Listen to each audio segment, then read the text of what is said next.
5 years later, the genes of Gallant Fox returned in his son Omaha. It was déjà vu for owner and trainer, but jockey Willie Saunders was a new addition to the team.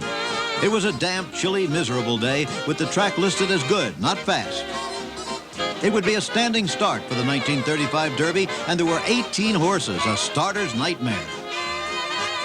Omaha had only won 2 races in his life. Still, he was second choice in the betting to the filly Nellie Flagg, ridden by a young jockey making his first Derby appearance, Eddie Arcaro.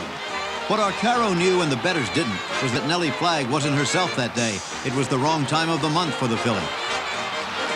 Jockey Saunders bided his time. In the backstretch, Omaha flew past the others into the lead and was in front as they turned for home.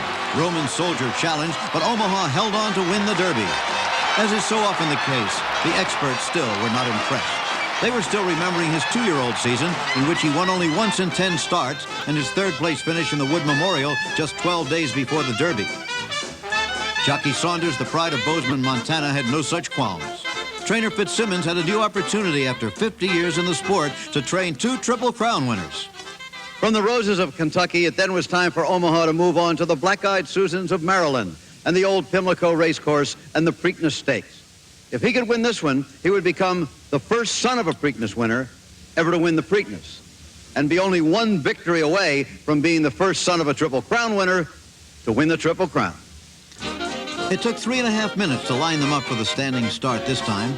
But when they finally moved off to a slow, cautious start, Willie Saunders kept his horse relaxed, well off the pace in 6th position, allowing an 84-to-1 shot named Brannan to take the lead. Only Firethorn and Nellie Flagg were expected to challenge Omaha.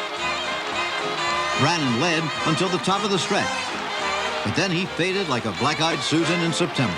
Omaha moved to the outside of the leaders and went to the front. Now Firethorn made his move, going quickly from 7th to 4th to 2nd, but it was too late. Omaha looked like a champion this time. No fading finish, just a strong 6-length victory to set the stage for the Triple Crown. The Belmont was to take place 4 weeks later. And so it did on a miserable day in June. The track was sloppy, the spectators were drenched, but the excitement was still there. What was now known as the Triple Crown was on the line. Again, Firethorn would prove the most trouble for Omaha, although Rosemont, who had passed up the Derby and the Preakness, was second choice in the betting. But Rosemont was forced wide on the first turn and never threatened. Omaha stayed on Firethorn's shoulder, and when Firethorn moved to the top of the stretch, so did he.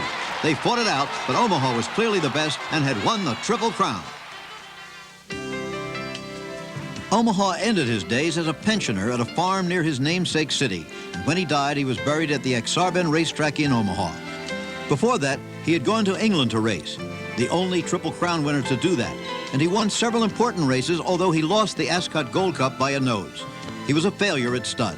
But he was the 3rd winner of the Triple Crown, and for that, he'll be remembered.